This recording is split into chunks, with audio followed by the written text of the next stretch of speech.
क्या आपने कभी सोचा है कि कुछ अच्छे लोगों के साथ हमेशा बुरा क्यों होता है, और वहीं कुछ ऐसे लोग जो दूसरों का दिल दुखाते हैं, वे फलते फूलते क्यों दिखते हैं? क्या वाकई भगवान का न्याय करने का तरीका अलग है? आज के इस वीडियो में हम उन गहरे रहस्यों से पर्दा उठाएंगे जो हमारे कर्मों और उनके मिलने वाले फलों के पीछे छिपे हैं। हम जानेंगे कि कैसे हमारे छोटे से छोटे काम हमारे भविष्य की दीवार लिखते हैं।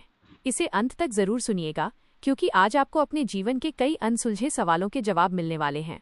हमारे शास्त्रों में एक बहुत सुंदर बात कही गई है, कर्म प्रधान विश्व करी राखा। इसका सीधा सा अर्थ है कि ये पूरी दुनिया कर्म के सिद्धांत पर टिकी है। कर्म सिर्फ वो नहीं है जो हम अपने हाथों से करते हैं। हमारे विचार, हमारी बोली और हमारी नीयत, ये तीनों मिलकर हमारे कर्मों का निर्माण करते हैं। विज्ञान भी कहता है कि हर क्रिया की एक प्रतिक्रिया होती है।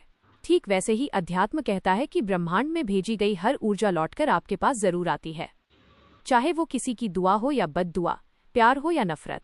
अक्सर लोग एक बहुत बड़ा सवाल पूछते हैं, मैंने तो इस जन्म में किसी का बुरा नहीं किया, फिर मुझे दुख क्यों मिल रहा है? यहाँ समझने वाली बात है संचित कर्मों की। इसे एक सरल उदाहरण से समझते हैं। मान लीजिए आपके पास अनाज का एक बहुत बड़ा गोदाम है। उसमें से कुछ अनाज आप आज खाने के लिए निकालते हैं।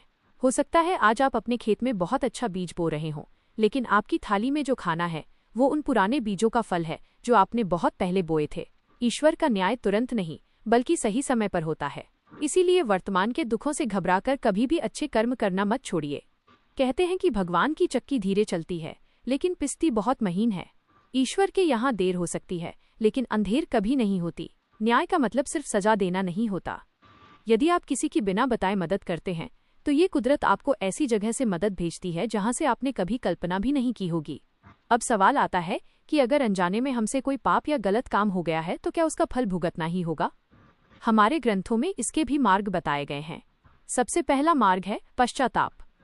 अपनी गलती को सच्चे मन से स्वीकार करना ही सुधार की पहली सीढ़ी है। दूसरा मार्ग है परोपकार। निस्वार्थ भाव से की गई सेवा आपके पुराने पापों के बोझ को हल्का करने में मदद करती है। और तीसरा मार्ग है नाम जप। ईश्वर का सुमिरन मन की अशुद्धियों को वैसे ही धो देता है जैसे अग्नि लोहे की गंदगी को साफ कर देती है। भक्ति में वह शक्ति है जो कर्मों के कठिन बंधन को भी काट देती है। तो दोस्तों, याद रखिए कि आपके द्वारा किया गया एक भी भला काम कभी बेकार नहीं जाएगा। आज नहीं तो कल वो सुख बनकर आपके पास जरूर लौटेगा। इसलिए अपनी नीयत साफ रखिए और ईश्वर पर अटूट विश्वास रखिए। अपनी किस्मत को दोष देने के बजाय अपने कर्मों को सुधारिए, क्योंकि किस्मत भी हमेशा कर्मों के ही अधीन होती है। आशा है कि ये बातें आपके जीवन में एक नई रोशनी लेकर आएंगी। अगर आपको ये वीडियो प्रेरणादायक लगा हो तो इसे अपनों के साथ साझा जरूर करें। जय श्री कृष्णा।